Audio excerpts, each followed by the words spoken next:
secuencia, ¿verdad?, a las clases impartidas anteriormente, seguimos extendiendo el tema de teoría administrativa. Pues hoy vamos a extender el tema y a impartir, ¿verdad?, un poco del comportamiento humano. El comportamiento humano fue una creación, una escuela de la creación de Elton Mayo, quien nació el 26 de diciembre de 1980 en Australia, falleciendo el 7 de septiembre de 1949. Pues Elton Mayo era un filósofo que impartía temas sociales, tanto como el contenido del trabajo, ¿verdad? Su enfoque era en relación a evaluaciones psicológicas y sociales de los trabajadores dentro de una organización. Fue conocido por un experimento de estudio, pues su experimento llamado Hans Turner era un estudio basado en el estudio sobre la lógica del sentimiento de los trabajadores.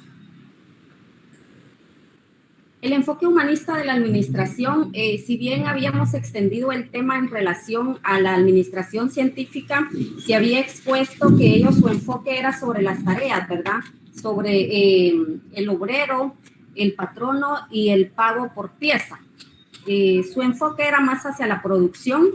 Y cuando hablamos de la teoría clásica de la administración, pues como fue expuesto en su momento, se les explicó de que la teoría clásica, su enfoque era la estructura organizacional.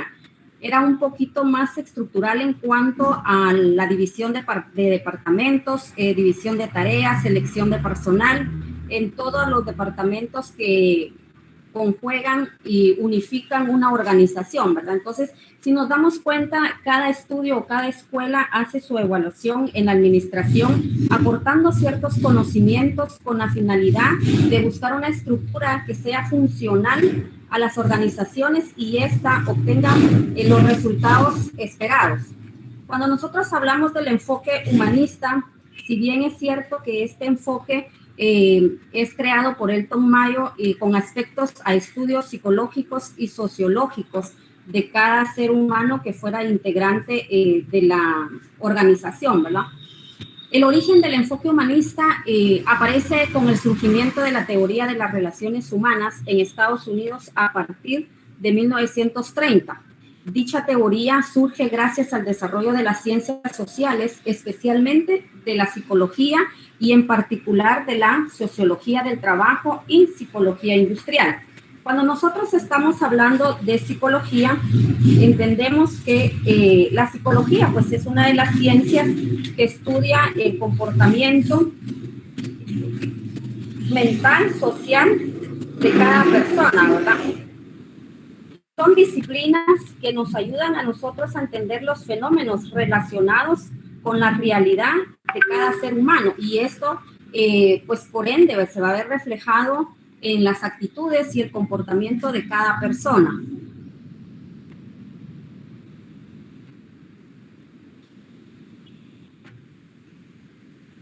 Y hablamos un poquito de lo que es, solo para que extender un poquito el tema, cuando nosotros nos relacionamos con la psicología industrial dentro de una organización, sabemos que la psicología industrial sigue siendo una disciplina que se encarga de la selección y formación y superación de los trabajadores, analiza el comportamiento humano y el ámbito de la industria o de los negocios. Sigue siendo el enfoque hacia el comportamiento, actitudes y conocimientos de cada colaborador.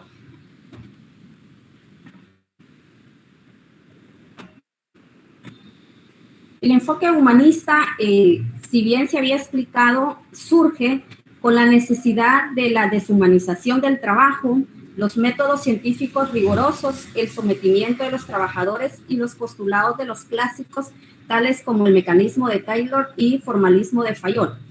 Elton Mayo se enfocaba bastante en ver cuál era el rendimiento del trabajador o el colaborador dentro de una organización basado en el comportamiento, en sus actitudes, y su enfoque era más énfasis en el ser humano, de cómo se lograba sentir satisfecho dentro de la organización como persona, ¿verdad?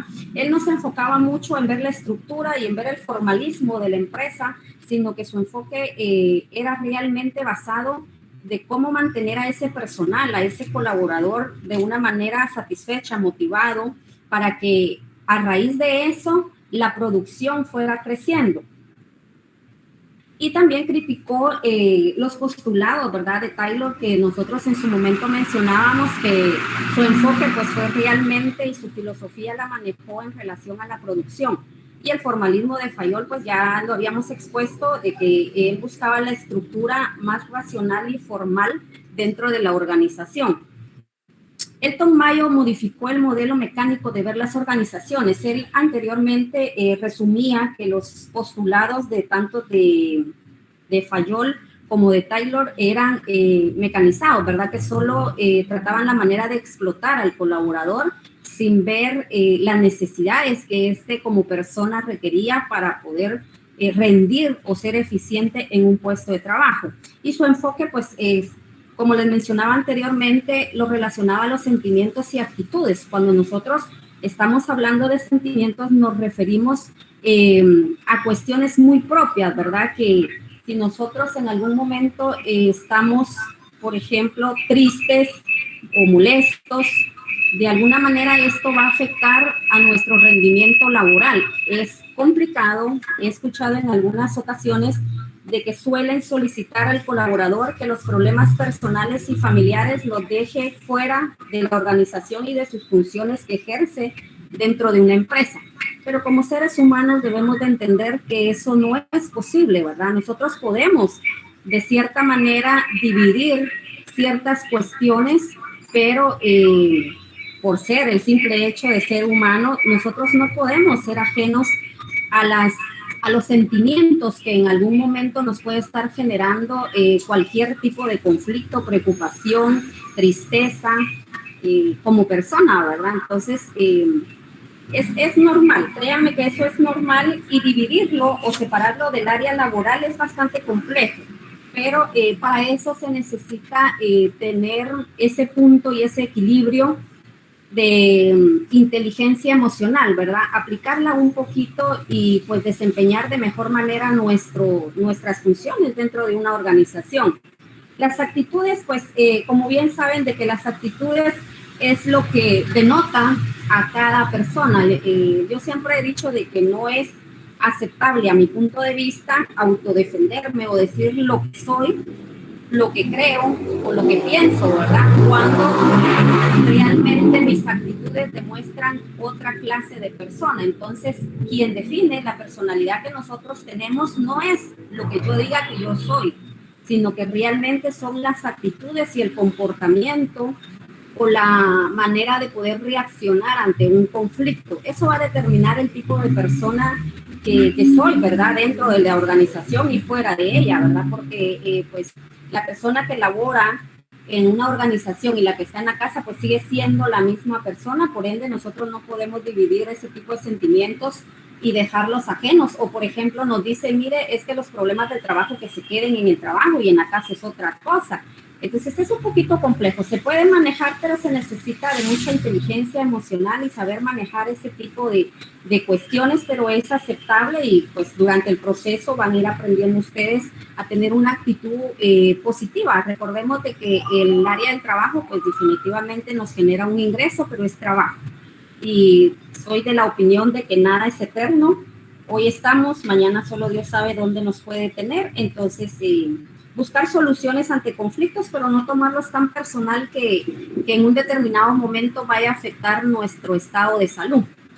Él también hacía su enfoque en las motivaciones y las relaciones humanas, ¿verdad? Cuando nosotros estamos motivados, y cuando hablamos de motivación, más adelante se los voy a explicar, pero es una manera de incentivar al colaborador para que este mismo tenga el entusiasmo de poder seguir produciendo o ejerciendo ciertas actividades dentro de la organización que sean de beneficio para él y para la empresa.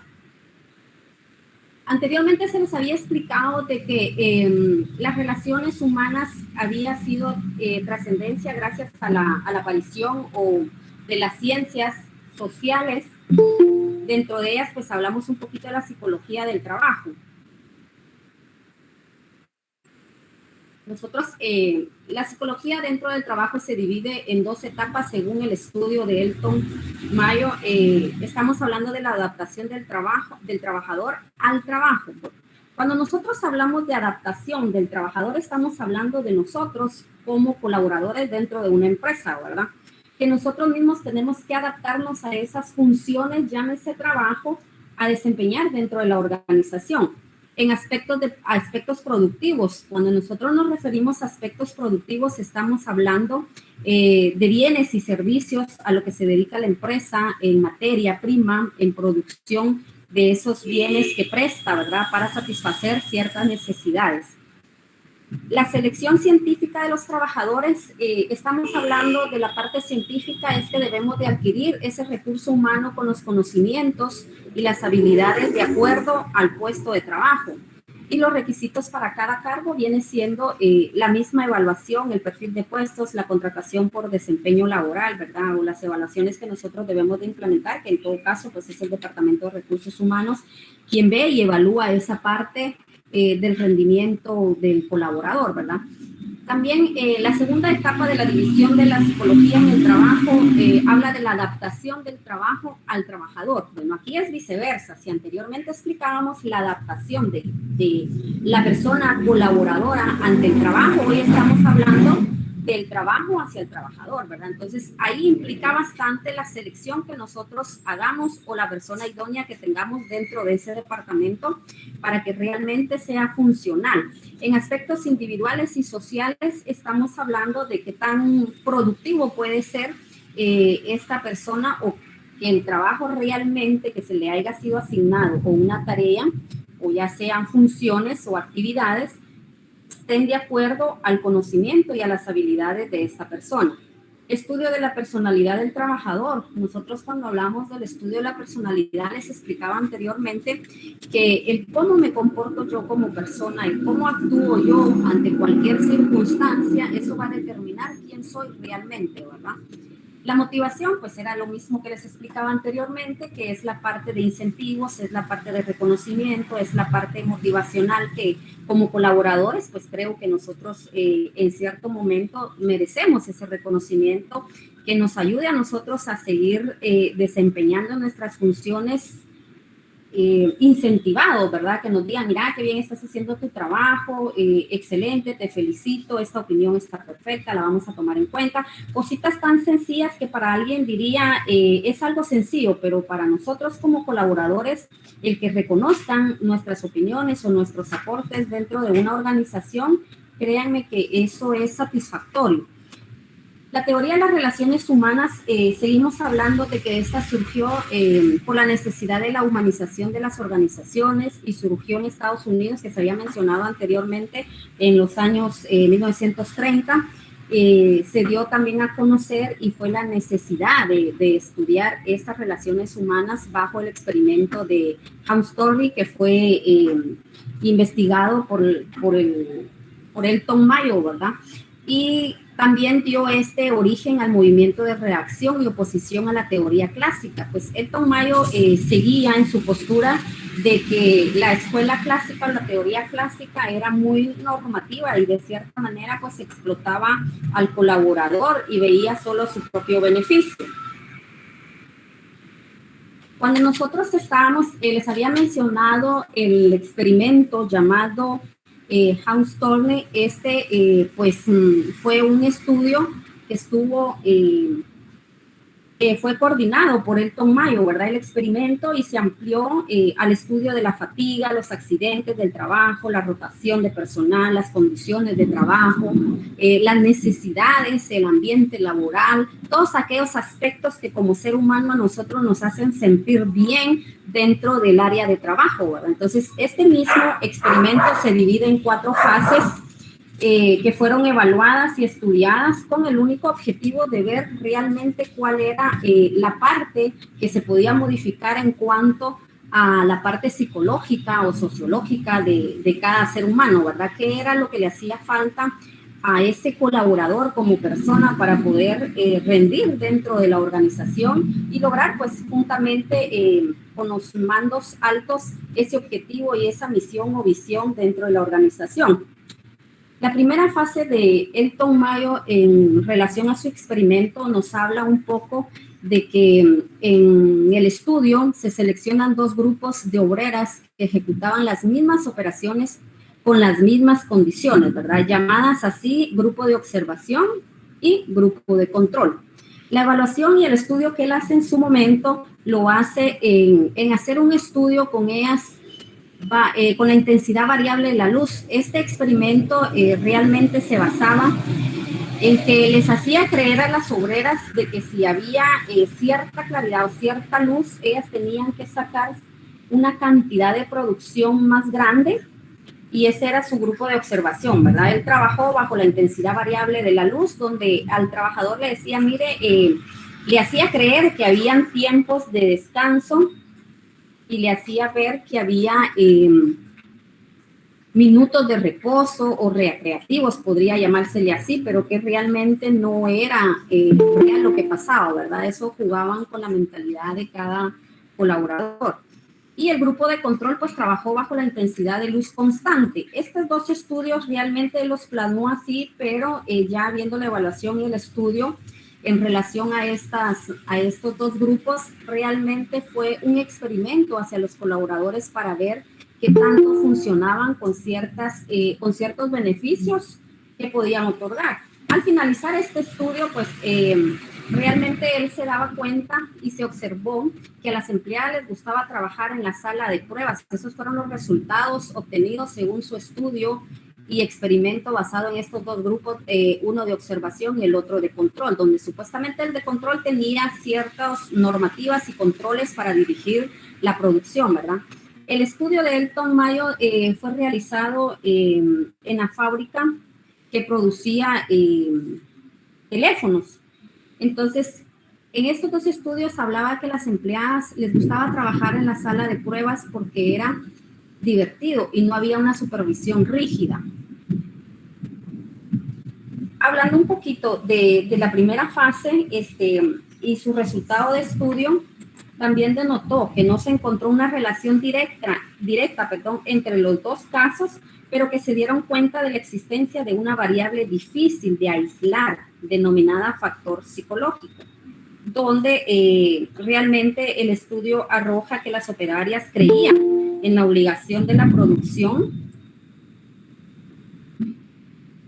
en la relación de producción, y pues ellos pensaban y creían, ¿verdad?, de que cuando la intensidad de la luz aumentaba y menos cuando disminuía, se comprobó que la ponderación del factor psicológico sobre la fisiología no era un factor aceptable, ¿verdad? Porque lo psicológico no implica lo fisiológico. Cuando nosotros hablamos de la fisiológico, estamos relacionando que eso es una ciencia que examina los organismos, ¿verdad?, que llevan a cabo las funciones físicas, químicas, por medio de principios, por medio de las ciencias químicas, biológicas y la física. Pues la fisiología, pues se trata del estudio del rendimiento físico, de las condiciones físicas y saludables que tenga este colaborador. Entonces, determinando de que realmente la parte psicológica con la parte fisiológica, pues no tenía alguna relación estrecha entre sí.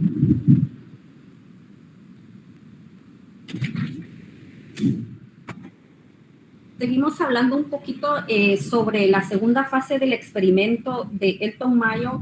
Esta misma se realiza en la sala de pruebas de montaje de reles que se encontraban separadas del resto del departamento. O sea, ellos vinieron y agarraron a un cierto grupo de operarios, de colaboradores para hacer este experimento, aislándolos del departamento, ¿verdad? Y se crea este grupo experimental y seleccionaron a operarios, los cuales también montaban rieles y suministraban las piezas para mantener el trabajo continuo, que en ese momento pues la empresa se dedicaba a la fabricación de teléfonos, ¿verdad?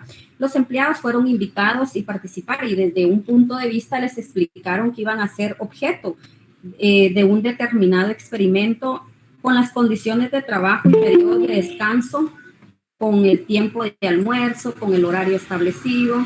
que iba a ser normal, ¿verdad? Pero que únicamente ellos iban a hacer esa parte experimental para poder determinar cuál era el factor psicológico que afectaba al rendimiento de los colaboradores.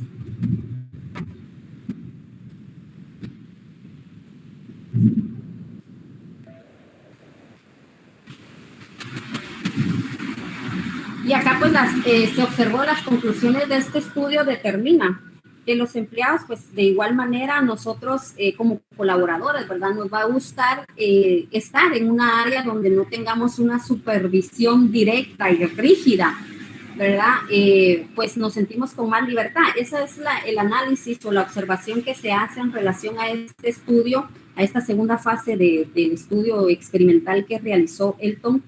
Y también veían, ¿verdad?, que la satisfacción en el trabajo se permitía la conversación, ¿verdad? Cuando hay lugares de trabajo de que el conversar con otro compañero, pues los jefes en cierto momento no lo permiten, porque ese sería un tiempo ocioso. Entonces lo ven como que nos le estamos robando tiempo a la empresa, ¿verdad? Pero si nosotros somos colaboradores responsables, debemos también de mantener esa normativa, ¿verdad? Y dentro de la organización, ¿verdad? Y respetar ese reglamento que se maneja, que todas las organizaciones o empresas pues manejan reglamentos internos donde determinan ciertas obligaciones y ciertas responsabilidades, ¿verdad?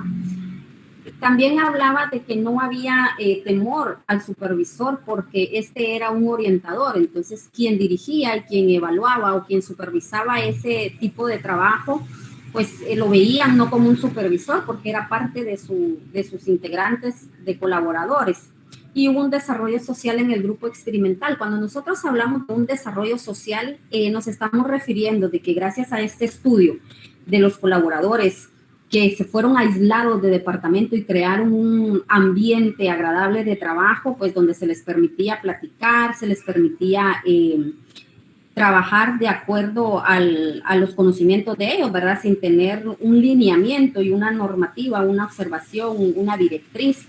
Entonces, pues de cada colaborador hacía relaciones sociales, creaba más amistades y eso mismo implicaba pues que realmente iba a haber un poquito más de tiempo perdido, ¿verdad? Pero fue lo contrario, porque este estudio les demostró a ellos que dio un resultado positivo y la producción de cierta manera tuvo un aumento significativo.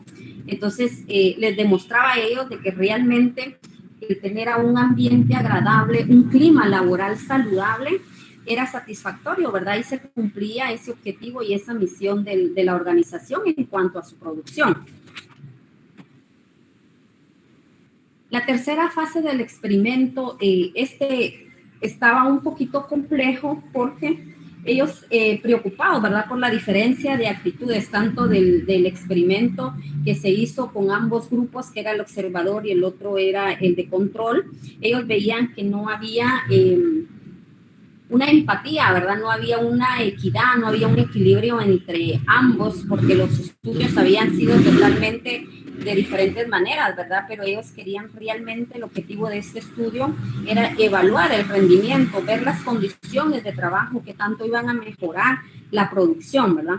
Entonces, pues el objetivo inicial de verificar las condiciones físicas de cada trabajador y se interceptaron por el estudio de las relaciones humanas del trabajo y de esta manera inició el programa de entrevista para conocer las actitudes. La entrevista se da en la tercera fase, ¿por qué?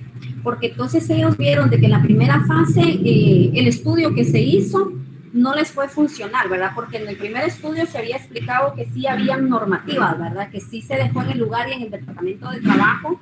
Solo queríamos evaluar el rendimiento en relación a de que si había más luz en un lugar y que si la otra no había, pues entonces, y en la segunda fase, su relación de estudio, pues ellos querían liberar de ese departamento a los colaboradores y darles un ambiente laboral más adecuado, más liberal, por decirlo así, ¿verdad?, para que el trabajador se desenvolviera y pudiera tener esa libertad que dentro del departamento no la tenía debido a una supervisión directa, debido a una normativa, debido a un procedimiento, no la podían tener. Entonces, la tercera fase preocupa porque no había una relación de empatía, una equidad en este mismo, y ellos implementan la entrevista. La entrevista la hacen con los empleados y con el objetivo de poder ver y de conocer la identidad de cada colaborador, ¿verdad?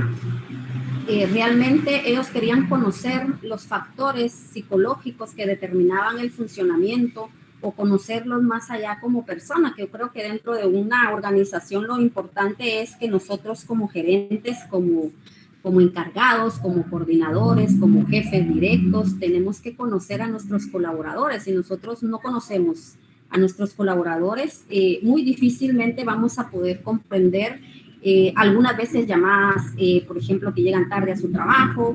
Todo tiene una respuesta, pero tenemos que conocer para determinar si este colaborador realmente infringió en una falta por irresponsabilidad o que tuvo acontecimientos fuera de su margen alcanzativo, ¿verdad? Que no pudo solucionar y por eso llegó tarde al trabajo. Pero ¿cómo vamos a lograr a nosotros diferenciar esa parte del colaborador, cuando me dice la verdad y cuando no? Pues es un riesgo realmente para el Departamento de Recursos Humanos poder determinar quién dice la verdad y quién no, pero el conocer al trabajador creo que minimiza ese nivel de riesgo, ¿verdad? Y aprendamos también a dialogar con nuestros colaboradores, a conocerlos, saber un poquito más de la vida personal, y eso nos va a ayudar a nosotros también para poder colocarlos en un puesto idóneo. Cuando yo digo puesto idóneo, pues ustedes saben que les explicaba anteriormente de que para la contratación debe de ser una evaluación bajo el perfil de puestos por desempeño, ¿verdad? Donde tienen que cubrir ciertas características, ciertos conocimientos, habilidades y destrezas, pero como persona es importante conocer a cada colaborador, ¿verdad?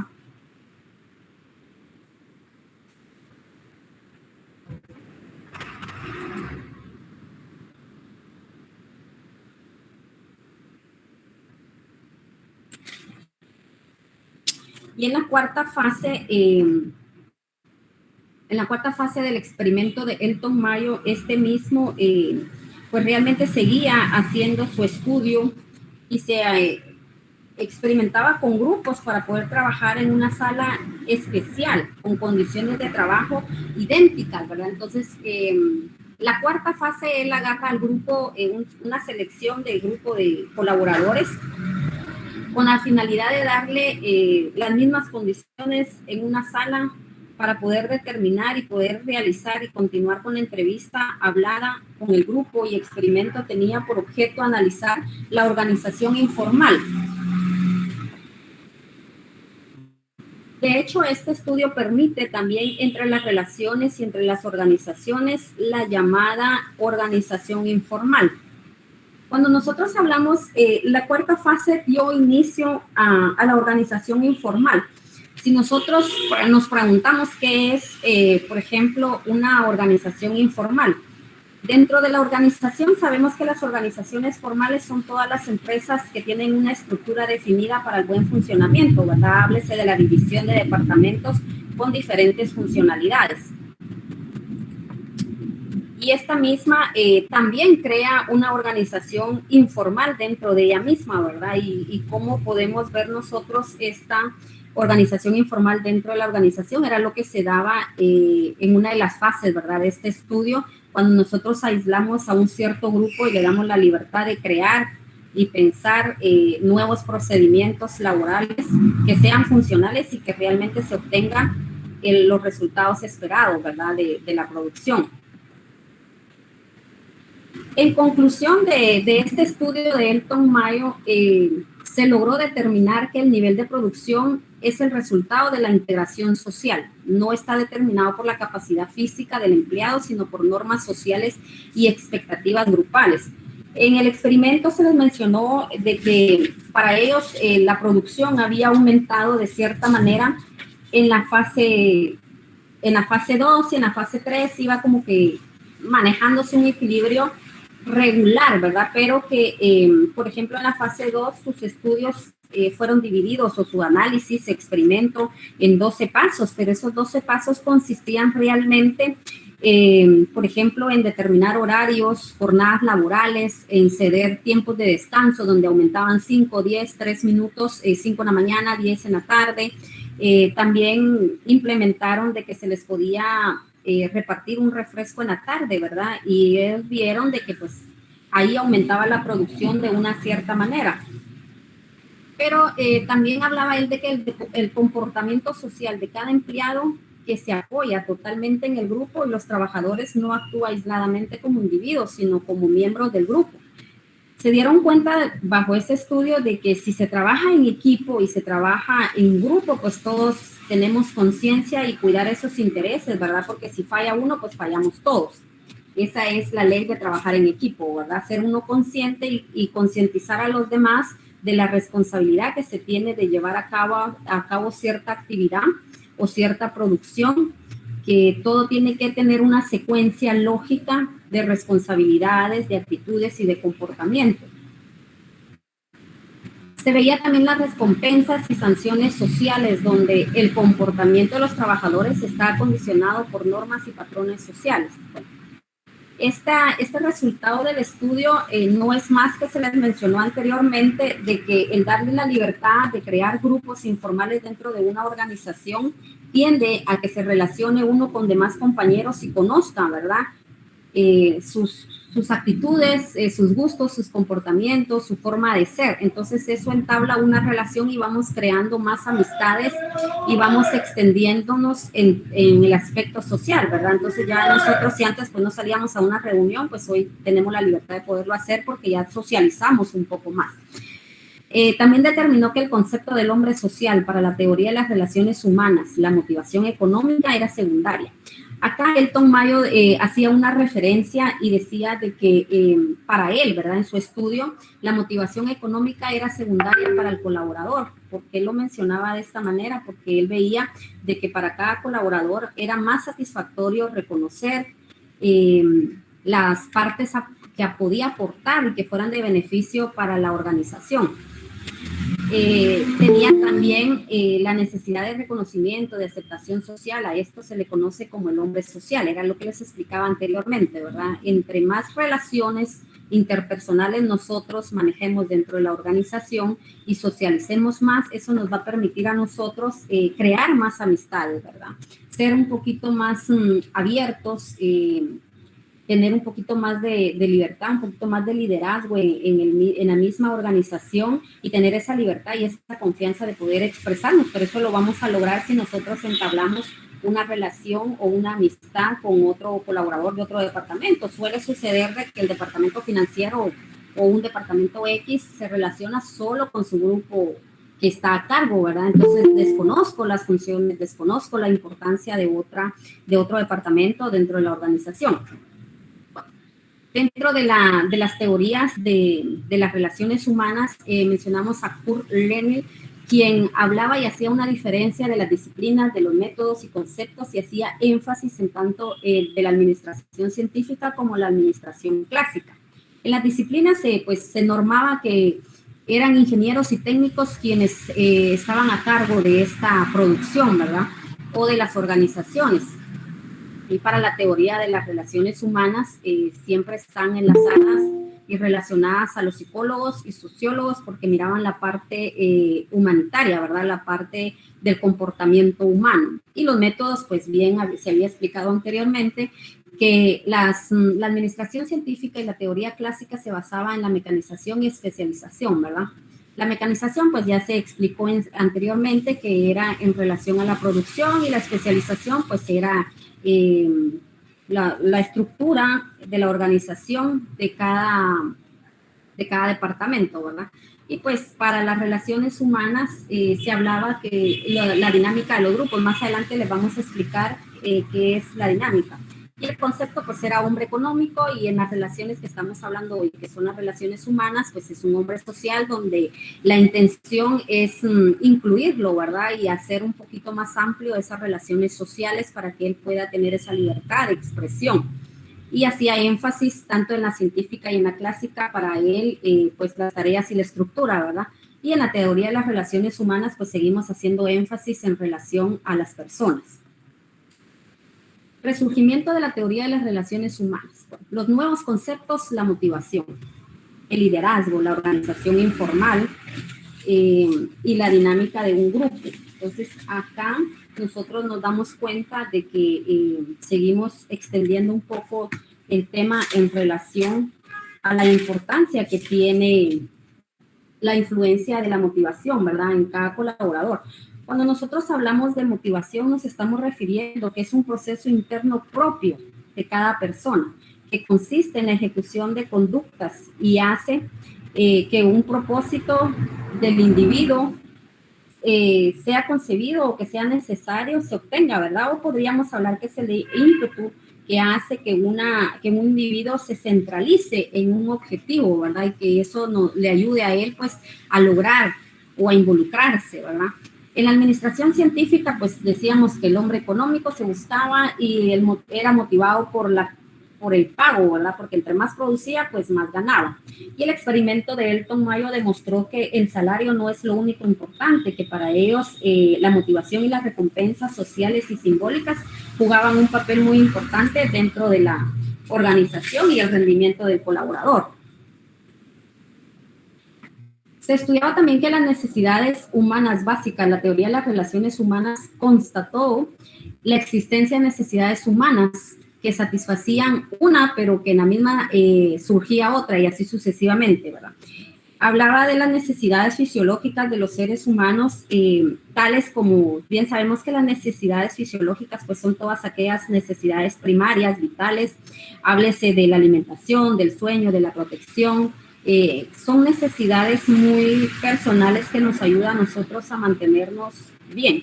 Y las necesidades psicológicas, él las determinaba como secundarias y exclusivas del hombre, como necesidad de una seguridad personal, de una participación, de formar parte de un grupo, etcétera, ¿verdad? Son cositas que son cuestiones de que como persona pues lo hace sentir bien, ¿verdad? Que sea aceptable en cierto grupo y que tenga la aceptación de ese grupo como él es como persona, ¿verdad? Y las necesidades de autorrealización, pues no es más que las necesidades propias más elevadas en relación a la producción de la educación y la cultura, la formación profesional que nosotros como seres humanos podamos tener.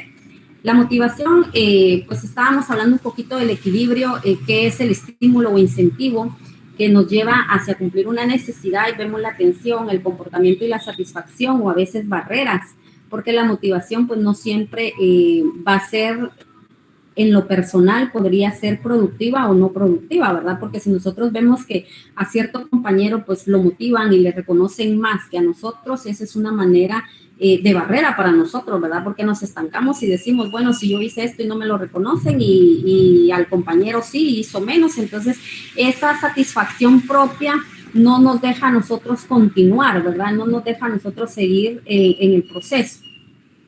Pero también hablamos de los tipos de liderazgo dentro de una organización y bien sabemos que el liderazgo no es más que el proceso de influir en otras personas, ¿verdad? Apoyarlos para que trabajen con entusiasmo, para que logren esos objetivos que tienen en común.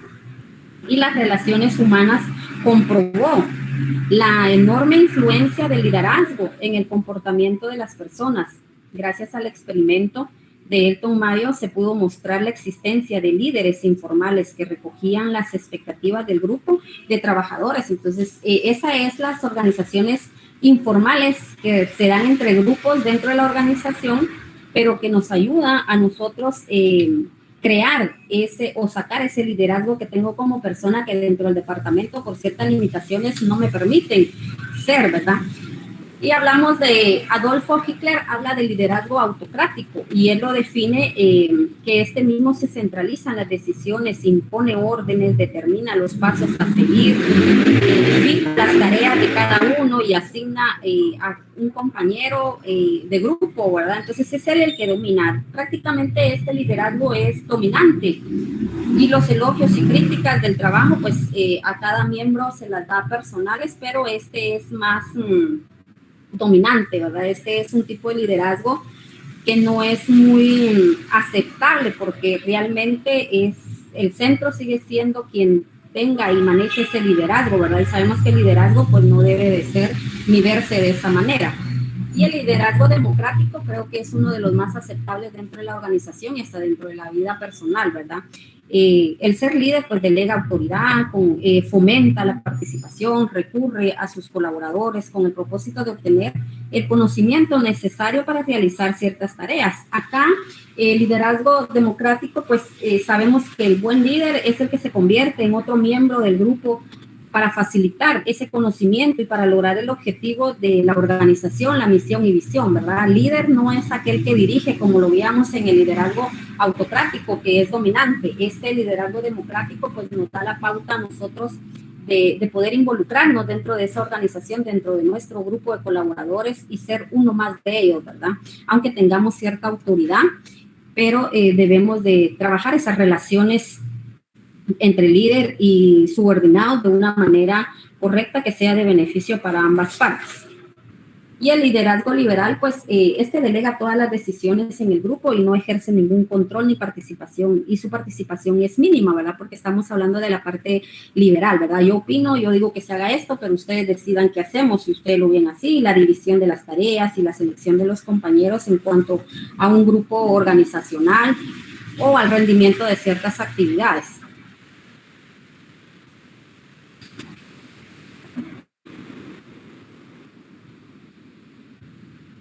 Vamos a hablar un poquito de lo que les venía mencionando anteriormente en relación a la organización informal. Dice que esta surge de una forma liberal y espontánea, sin propósito consciente de trabajo en equipo. Puede ser cualquier actividad personal conjunta que surja o amistades, intereses comunes al conjunto. Bueno, esto no es más que era lo que les explicaba anteriormente, ¿verdad? Que esta organización informal se da dentro de las organizaciones debido al grupo de personas o colaboradores que quieran formar, ¿verdad?, cierto grupo para una determinada actividad, o puede hacerse de que realmente no sea en función hacia la empresa, en función hacia la producción, sino que a veces hay grupos de personas, ¿verdad?, que se unifican tanto para hacer algunas actividades recreativas, actividades emocionales, actividades, diversos tipos de actividades que se dan dentro de la organización. No siempre pueden ser actividades directamente dirigidas hacia el bienestar, ¿verdad? O buscar el beneficio de la organización. A veces hacen grupos pues para salir a pasear o etcétera, o tener un momento recreativo entre compañeros. Y las mismas, pues estas le denominamos organizaciones informales, ¿verdad? Y pues ya sabemos nosotros que una organización formal está constituida por órganos, cargos, niveles jerárquicos. Háblese de una organización quien tiene su dirigente y tiene departamentos que realmente pues dirigen, ¿verdad?, la organización. Y las características de la organización informal, hablemos de estatus, es de una colaboración espontánea. Cuando nosotros hablamos de una colaboración espontánea, no es una obligación, ¿verdad? No es que estemos aportando exactamente lo que se pide, ¿verdad? Sino que es algo que a mí se me ocurre y la doy. En relación de cohesión o antagonismo, la organización informal trasciende a la organización formal. ¿Por qué? Porque a veces las organizaciones informales tenemos esa cierta libertad de poder determinar ciertas características o ciertas funcionalidades dentro de la organización que la organización formal no nos permite por normas o por políticas. Entonces no podemos acceder, no podemos hacer otra cosa más que lo que está en el normativo y lo que permite por ser miembro o parte de esa familia organizacional a la cual yo pertenezco.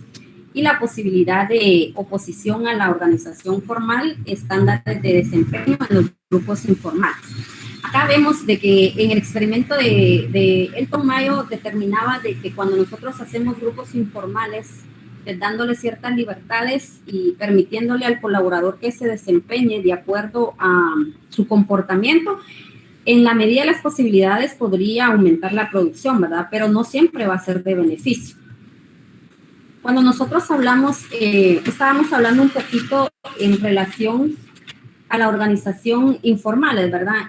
Y se mencionaba que estos pues pueden ser por intereses personales, individuales o intereses comunes que reúnen a las personas para estar juntas y determinar ciertos trabajos. Y bien podríamos mencionar la interacción que provee a la organización, ¿verdad?, formal, donde cada cargo, pues realmente las personas de la empresa exigen contactos y relaciones con otras personas. Era lo que les mencionaba anteriormente, las relaciones que se puedan dar con otros departamentos, que probablemente yo ni sabía que X o Y persona laboraba para esa organización porque no me involucro, no me relaciono. Y las fluctuaciones del personal, ¿verdad?, en la empresa también son importantes dentro de este origen. ¿Cómo se da? ¿Qué es lo que permite que estas organizaciones informales se crean dentro de una organización formal? Anteriormente les había hablado un poquito del surgimiento de las relaciones humanas y hablaba de la dinámica de grupo. Esta no es más que uno de los temas predilectos de la teoría de las relaciones humanas de Kurt Linde, que fue el fundador de la escuela de la dinámica del grupo. Y se puede definir como las actitudes y sentimientos que presentan los comportamientos de un grupo ante la presentación de problemas o actividades que deben darle solución. La evaluación, como ustedes saben, ¿verdad?, que todo proceso, toda teoría, todo estudio tiene también sus beneficios y no beneficios, ¿verdad? Y las críticas que construyen ciertas escuelas o ciertas teorías que lo hacen con la finalidad de mejorar las anteriores, ¿verdad?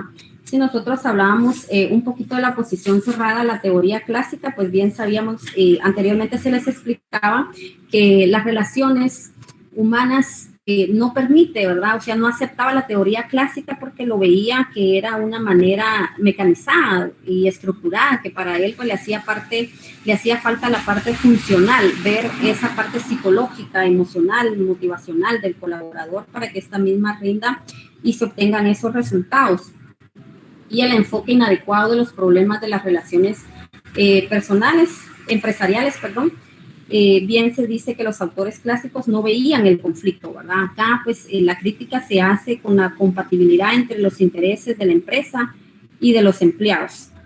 Y a diferencia del estudio de las relaciones humanas, considera que al conflicto empresarial como indeseable, olvidándose de la importancia del conflicto social. Si bien sabemos que es importante la parte motivacional, la parte de incentivos, la parte psicológica, la parte sociológica, fisiológica del colaborador, pero hay estructuras que también realmente deben de unificarse para poder tener logros esperados y cumplir con esos objetivos de la organización. Y la limitación del campo experimental, pues también podríamos hablar que esto se limita al estudio del trabajador en la fábrica como en la administración científica y dejando de estudiar otros tipos de organizaciones como los bancos, los hospitales, las universidades. Pues ellos se dedicaron únicamente a hacer el estudio dentro de una organización sin evaluar otras empresas con otro tipo de servicios. Y les mencionaba anteriormente sí, realmente es importante que un colaborador se sienta bien dentro de la organización, pero también es importante ver todos los aspectos que puedan ser funcionales para que este colaborador tenga el desenvolvimiento y se cumpla esas funciones que en cierto momento fueron dadas, ¿verdad? Entonces, no solo podemos enfocarnos en estarlo motivando siempre, sino que también está la parte normativa, la parte política, la parte donde nosotros exigimos y la responsabilidad que nosotros tenemos como colaboradores, ¿verdad? Y que no todo el tiempo necesitamos tener incentivos para cumplir con nuestras funciones, ¿verdad? Es parte de nuestra obligación y es parte de lo que a nosotros nos contrataron y por ende pues nosotros devengamos un salario, ¿verdad? Las conclusiones que se dan en relación al estudio y al experimento que se realizó y al aporte del estudio también de la motivación, se hace una crítica a la Escuela de las Relaciones Humanas, abrió nuevos espacios a la teoría administrativa en dos orientaciones bien definidas. La primera es la ecuación humana. El éxito de las empresas depende directamente de las personas. Y claro, era lo que les mencionaba anteriormente, de que el recurso humano dentro de la organización es fundamental. Si no hay recurso, no hay producción y no hay empresa, ¿verdad? Entonces, nosotros como parte de esa organización y como parte de ese recurso humano, pues es importante, somos importantes porque nosotros somos quienes cumplimos esos objetivos, quienes llevamos a la empresa a la misión y visión y quien la mantiene, ¿verdad? Es el recurso humano. Sin recurso humano, se les vuelve a repetir, no hay empresa, ¿verdad? Entonces sí es necesario, pero también es importante contar con ese recurso idóneo que necesita cada organización. Y la segunda, pues que todo administrador debe de saber comunicar, liderar, motivar y conducir a las personas y debe dejar ser el gerente autocrático, impositivo, para ganar la aceptación de las personas y compromisos con la organización. Acá ya me extendía yo un poco, creo que este estudio de Elton Mayo realmente hace dos aportes a la teoría administrativa muy fundamentales que mencionaba la importancia de ese recurso humano, ¿verdad? Y la importancia de ser un líder y cómo serlo, ¿verdad? Cómo transmitir esas directrices, cómo manejar ese control dentro de las organizaciones sin afectar o sin crear conflicto dentro de los mismos colaboradores. Y realmente el objetivo de las organizaciones y del estudio que hemos venido recibiendo sigue siendo, ¿verdad? Buscar la estructura, conocer el funcionamiento, saber la aplicación de la administración dentro de una organización. Quisiera que alguien aportara un poquito cuando nosotros hablamos de la parte de motivar, incentivar. Quisiera que alguien me aportara en relación si en algún momento ha tenido ese reconocimiento dentro de la organización, ¿verdad? Que trabaja o dentro de una empresa y que nos compartiera un poquito la experiencia o el avance o el cambio que ésta pudo haber generado en su vida personal.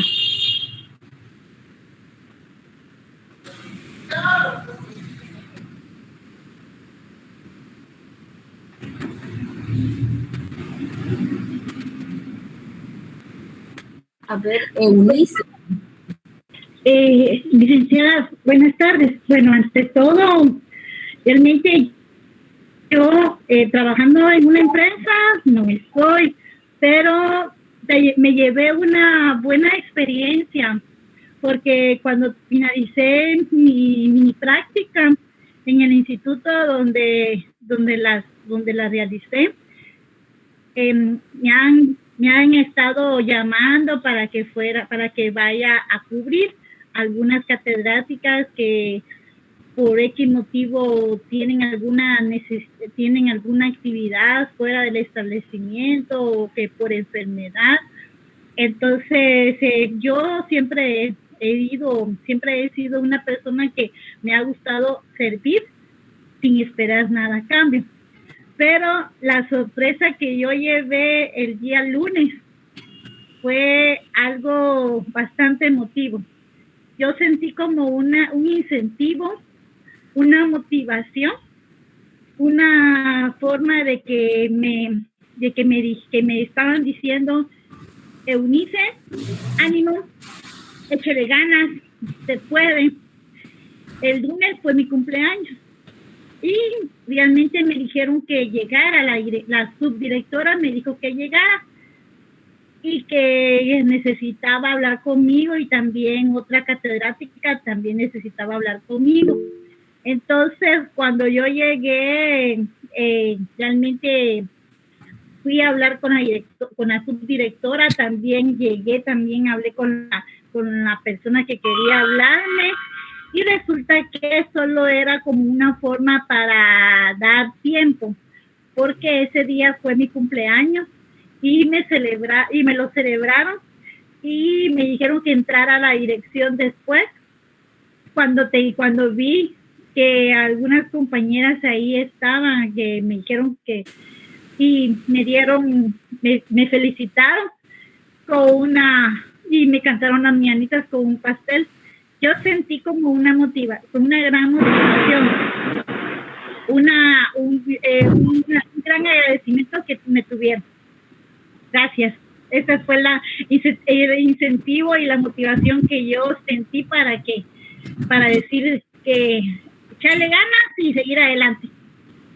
Gracias, Eunice, por su aportación. La intervención de la compañera, pues, importante, ¿verdad? Resumido, nosotros nos damos cuenta que a veces ejercemos ciertas actividades que tal vez no sean dentro de las funciones que tenemos, pero es satisfactorio, ¿verdad? Cuando uno lo toman en cuenta, cuando uno le hacen ver la importancia que tuvo cierto aporte o cierta colaboración que tuvo en un determinado momento, pues al jefe nunca se le va por alto. Créanme que eso es siempre 100% seguro, ¿verdad? A veces el jefe está aislado, pero no está ajeno a lo que sucede con cada colaborador cuando se habla de un buen líder, ¿verdad?